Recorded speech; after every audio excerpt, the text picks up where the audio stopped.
Welcome to defence Tom. I am your host and दोस्त राघव। जय हिंद। रूसी रिपोर्टों का दावा है कि नया 2 सीटों वाला Su-57 भारत की जरूरतों के हिसाब से विशेष रूप से तैयार किया गया है और FGFA कार्यक्रम से जुड़ा है।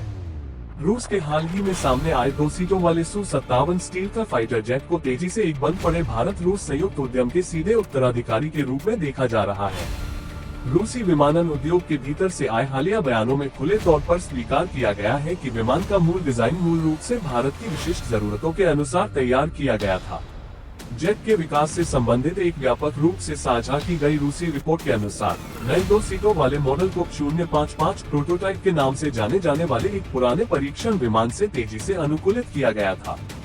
रिपोर्ट में स्पष्ट रूप से कहा गया है कि यह संशोधन इसलिए किया गया क्योंकि भारतीय ऐसा विमान चाहते थे और हमने इसे उनके लिए अनुकूलित किया।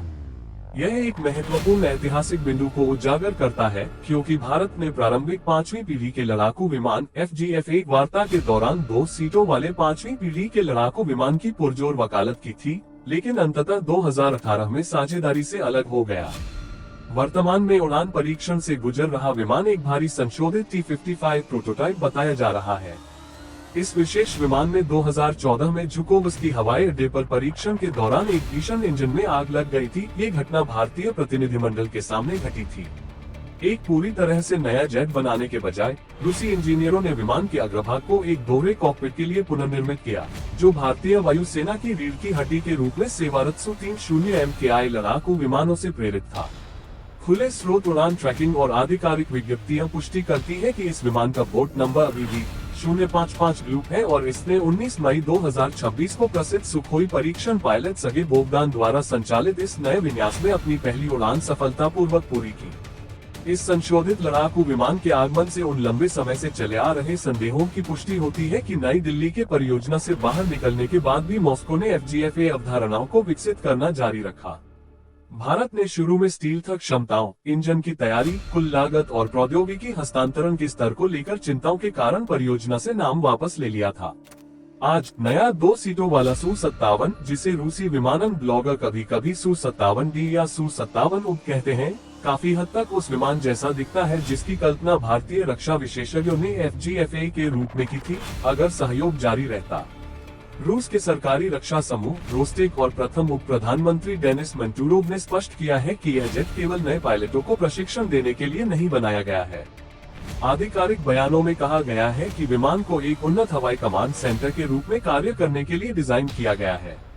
पिछली सीट पर बैठा दूसरा चालक दल सदस्य सामरिक युद्ध प्रबंधक के रूप में कार्य करेगा, जो अत्यधिक नेटवर्क युक्त युद्ध वातावरण में मानवयुक्त जेट विमानों और मानव रहित लड़ाकू ड्रोनों के मिश्रित बेड़े का निर्देशन करेगा।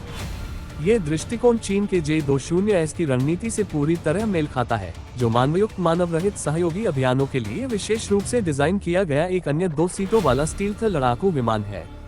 प्रोटोटाइप से प्राप्त दृश्य प्रमाण इस भविष्यवादी युद्ध भूमिका को पुष्ट करते हैं। विमान में एक नया टेल लोगो है जिसमें Su-57 और S-70 ओखोटनिक स्टील्थ ड्रोन दोनों के सिलहूट दर्शाए गए हैं। रूसी सैन्य योजनाकारों ने भारी 20 टन के ओखोटनिक को लगातार एक वफादार साथी के रूप में प्रचारित किया है, जिसे एक प्रमुख लड़ाकू विमान के सीधे नियंत्रण में भारी सुरक्षा वाले हवाई क्षेत्र में उड़ान भरने के लिए डिजाइन किया गया है। यह विकास एक महत्वपूर्ण समय पर हुआ है क्योंकि रूस ने 2026 की शुरुआत में भारत को Su-57 की आक्रामक रूप से पेशकश की है। भारत के अपने उन्नत मध्यम लड़ाकू विमान का कार्यक्रम से 2030 के दशक के मध्य तक परिचालन योग्य जेट विमानों की उपलब्धता की उम्मीद नहीं है। ऐसे में मॉस्को Su-57 को एक आदर्श अंतरिम 5वीं पीढ़ी के समाधान के रूप में प्रस्तुत कर रहा है। हैदराबाद में आयोजित विंग्स इंडिया 2026 प्रदर्शनी के दौरान रूसी प्रतिनिधियों ने उदार प्रौद्योगिकी हस्तांतरण समझौतों की पेशकश की। उन्होंने स्वदेशी भारतीय हथियारों जैसे ब्रह्मोस क्रूज मिसाइल और Astra beyond visual range air to air missile को सीधे Su-57 में एकीकृत करने का भी प्रस्ताव रखा। 2 सीटों वाले मॉडल की अचानक उपलब्धता इस प्रस्ताव को और भी आकर्षक बनाती है, क्योंकि भारतीय सेना जटिल स्ट्राइक मिशन, सेंसर प्रबंधन और भविष्य में ड्रोन समन्वय के लिए लंबे समय से 2 सीटों वाले लड़ाकू विमानों को प्राथमिकता देती रही है। हवाई कमान चौकी के सामरिक लाभों के बावजूद इस संशोधन की अपनी कमियां भी हैं।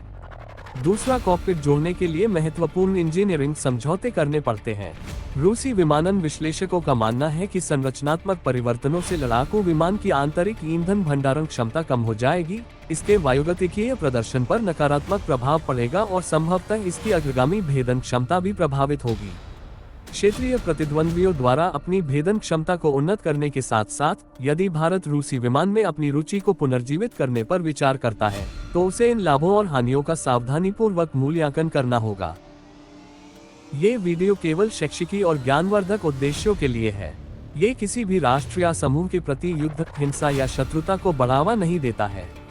सभी चर्चाओं का उद्देश्य सैन्य प्रौद्योगिकी और विकास को वस्तुनिष्ठ रूप से समझना है।